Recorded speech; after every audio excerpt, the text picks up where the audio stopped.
कानून जो है वो तरह से बीज जो है एक पूरी समझो आप सब जानो ही तो किसान और बागनाते भाई खेती की जड़ जो है वो बीज ही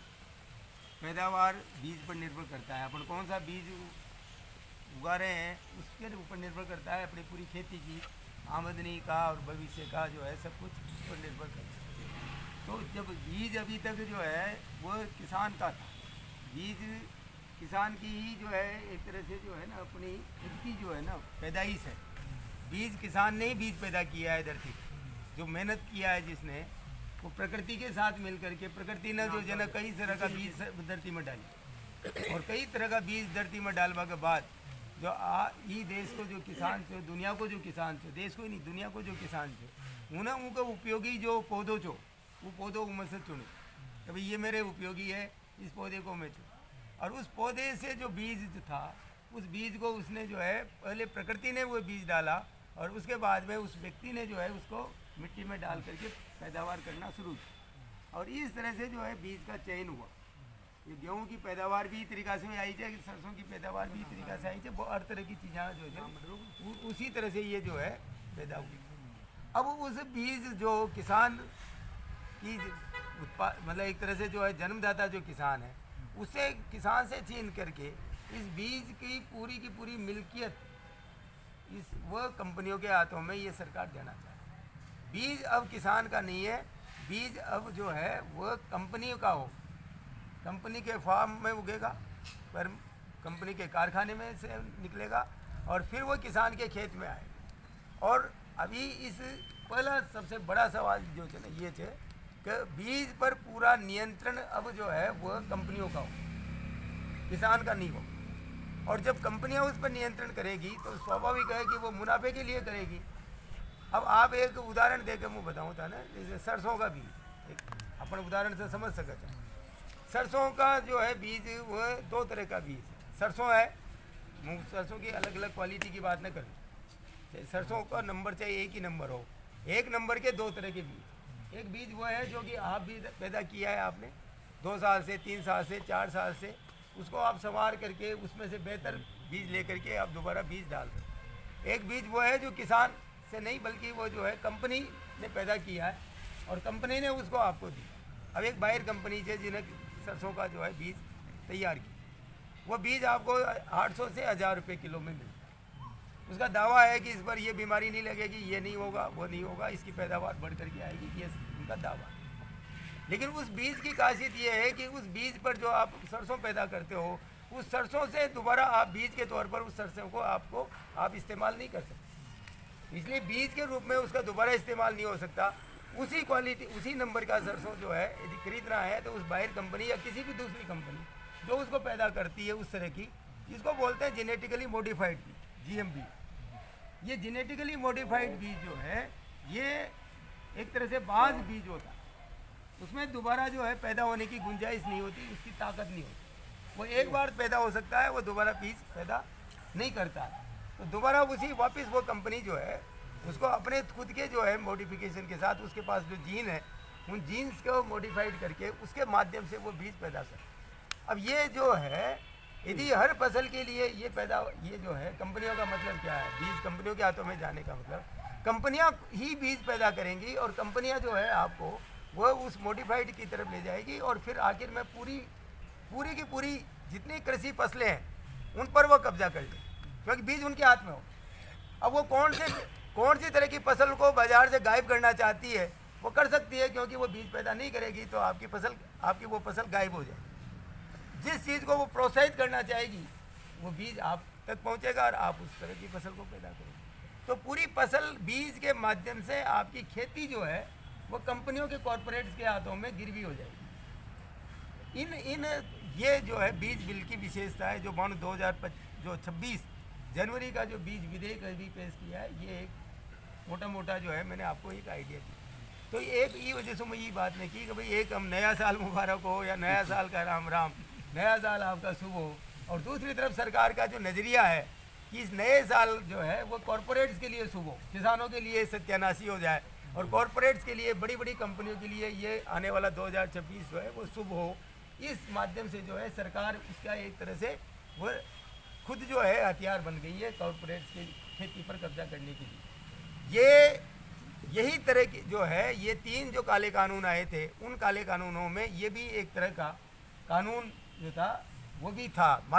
एक मार्केटिंग का कानून था, एक ये कानून था, और एक लीज पर खेती को दी जा सके एक ये कानून था, जिसके खिलाफ 750 किसानों ने शहीद होकर के और मोदी सरकार को पीछे हटने के लिए मजबूर किया। तो वो कदम तो पीछे उसने तात्कालिक तौर पर तो हटाया, और उसने इसलिए माफ़ी मांगी कि वो कहा कि मैं किसानों को नहीं समझा पाया मेरी बात को, इसलिए मैं अभी इस समय पर जो है इन 3 काले जो कानून हैं, उन्होंने नहीं माना ये काले कानून, उन्होंने कहा इन 3 कानूनों को जिसके फायदे में किसानों को नहीं समझा पाया, इसलिए मैं अभी तो वापस लेता हूँ, लेकिन कोई गारंटी नहीं है कि मैं दोबारा वापस नहीं लाऊंगा। और नतीजन ये निकला कि दोबारा वापस कुछ ही समय बाद में अभी ये वापस वो कानून सारे के सारे दोबारा वापस अब आना नए रूप में नए तरीके से वो आना शुरू हुए। तो यही वजह से मैंने यह बात कि यदि वो कॉरपोरेट वर्ग के खिलाफ लड़ाई लड़ सकता है, यदि वो कंपनियों के राज के खिलाफ लड़ाई लड़के अपने मनमाफिक राज की नीतियों को यदि वो अपने माफिक नहीं बनवा सकता नीतियों को, तो वो किसान एक वर्ग के रूप में यदि वो लड़ाई नहीं लड़ता है तो किसान अब किसान के रूप में नहीं बचेगा। किसान अब कंपनियों का गुलाम बन जाए, क्योंकि उसके हाथ में सारी खेती उसके हाथ में चली जाएगी, चाहे बीज पैदा करने से लेकर उस बीज को। का मतलब यह है कि राज किन के लिए है। जब अंग्रेजों ने यहाँ राज किया था उसके पहले राजाओं का राज था, राजाओं ने लड़ के आपस में लड़े और अंग्रेजों ने फ़ायदा उठा के अंग्रेजों ने जो है उस राज पर कब्जा किया, और उस राज ने जो है आपको मालूम होगा नील की खेती करवाई।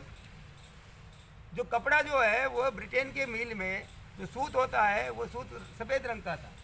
और उस सफ़ेद रंग को जो है उन्होंने वहाँ के मिल के लिए सफ़ेद रंग को बहुरंगी बनाने के चक्कर में भारत पर जब कब्जा किया, बिहार में सबसे पहले उन्होंने वो परंपरागत रूप से जो खेती थी उसको हटा करके FCI सबसे ज़्यादा गेहूँ तुलता है गंगानगर FCI के अंदर, मतलब FCI के यूनिट है, एक गंगानगर FCI, एक कोटा FCI, एक भरतपुर FCI, ऐसे FCI का जो है इन्होंने ग्रुप बना, एक एरिया बना रखे हैं। सबसे ज़्यादा गेहूँ जो है पैदा भी वहाँ होते हैं, तुलते भी वहाँ, लेकिन वहाँ 100% तुलते थे, 100%। जैसे पंजाब में 100% गेहूँ की तुलाई होती है, हरियाणा में 100% गेहूँ की तुलाई होती है। पंजाब आपने राजस्थान के गंगानगर और हनुमानगढ़ में, उस समय गंगानगर जिला ही थे, और गंगानगर FCI के अंडर में जो भी किसान है उसका 100% गेहूँ तुलता है, पहले भी तुलता था, आज भी तुलता है। इसलिए उन्होंने 100 रुपये बोनस की मांग नहीं उठाई थी, तो उनका ये था कि भाई हमारा पूरा 100% गेहूँ तुल रहा है, इसलिए इस पूरा का पूरा गेहूँ तुल जाए, और तो हमें क्या दिक्कत है, हमारे इस भाव में हमारा पुरता खा रहा है। अपन यहाँ पर जो है ना गेहूँ 100% न तुले, अपन ने इसी मंडी से पहले इटावा में और फिर इस मंडी में 100 रुपये बोनस को लेकर के लड़ाई शुरू की, और आखिर में अपने पूरे राजस्थान के लिए 100 रुपये बोनस की जीत हासिल की। आज अभी स्थिति क्या है, इस साल जो है आपको जो गेहूं का समर्थन मूल्य केंद्र सरकार ने बढ़ाया है 2585 रुपया हुआ है, राजस्थान सरकार ने 1 रुपया बोनस नहीं दिया। अब गेहूं आने वाला है, गेहूं का सरसों का समर्थन मूल्य बढ़ गया, गेहूं का समर्थन मूल्य भी बढ़ गया, लेकिन गेहूं का समर्थन मूल्य पर जो बोनस है वो मध्य प्रदेश की सरकार ने, चाहे सांकेतिक ही सही, लेकिन मध्य प्रदेश की सरकार ने अभी समर्थन मूल्य घोषित कर दिया, मतलब बोनस घोषित कर दिया 15 रुपया। राजस्थान की 15 रुपया घोषित किया, राजस्थान की सरकार ने 1 रुपया भी घोषित नहीं, और मुझे नहीं लगता कि वो 1 रुपया भी घोषित करेंगे, क्योंकि वो यहाँ इस राजस्थान के अंदर जो है वो ये समझते हैं कि यहाँ पंजाब हरियाणा का किसान, ये जो आपका गंगानगर का किसान तो समर्थन बोनस के लिए लड़ने वाला नहीं है, और बाकी इसके अलावा पूरे राजस्थान में कोई दूसरा किसान है नहीं। कोटा का किसान अपन लड़वाड़ा था, जो अपन लड़ाई दीख नहीं रही, जो अपन लड़े, तो ऐसी वही हुआ जो आप अभी सरसों की बात आ रही है, सरसों आने वाली है, कोई तोल कांटे का जो समर्थन मूल्य भी बढ़ गया, लेकिन कांटे की कोई तैयारी नहीं। सोयाबीन आप देख ही चुके हैं, करने की दोहराने की जरूरत नहीं है। आपकी मक्का जो है, जिसके रुझान सोयाबीन के नष्ट होने के बाद में गया था मक्का की तरफ, मक्का जो है 1600-1700 रुपये समर्थन मूल्य से 800 से 1000 रुपये क्विंटल से कम भाव में बिक चुका। लोगों ने कौड़ियों के दाम पर मंडियों में जो है बेचा, व्यापारियों ने खरीद लिया। कोई समर्थन मूल्य का कांटा मक्का पर, सोयाबीन पे तो फिर भी आखिरी में 2 महीने बाद में औपचारिक रूप से घोषणा किया और रजिस्ट्रेशन भी किया। मक्का का तो रजिस्ट्रेशन ही नहीं हुआ, मक्का का तो गणेश जी ने बाजरा का आपके गंगा सीकर के इलाके में बाजरा का रजिस्ट्रेशन नहीं हुआ। तो मक्का बाजरा जो कोई रजिस्ट्रेशन नहीं हुआ, कोई दाना नहीं खरीदा गया।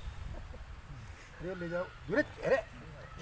तो ये तो वही एक बात। अब अपन दूसरे आते हैं संगठन के ऊपर। भैया लड़ाई बहुत सारी है, मैं उस पर नहीं जा रहा हूँ अभी। ये अभी जो है ना, जैसे कि आपका बीमा वाला है, अभी आ रहा है कि भाई फसल बीमा में कंपनियों के दबाव में इन्होंने जो सबसे बड़ा परिवर्तन किया है, वो परिवर्तन ये किया है कि अब आपका क्रॉप कटिंग खत्म है। हालांकि क्रॉप कटिंग करे कोई ने, जो अपन सारा इलाका में छाण मारियो, कोई भी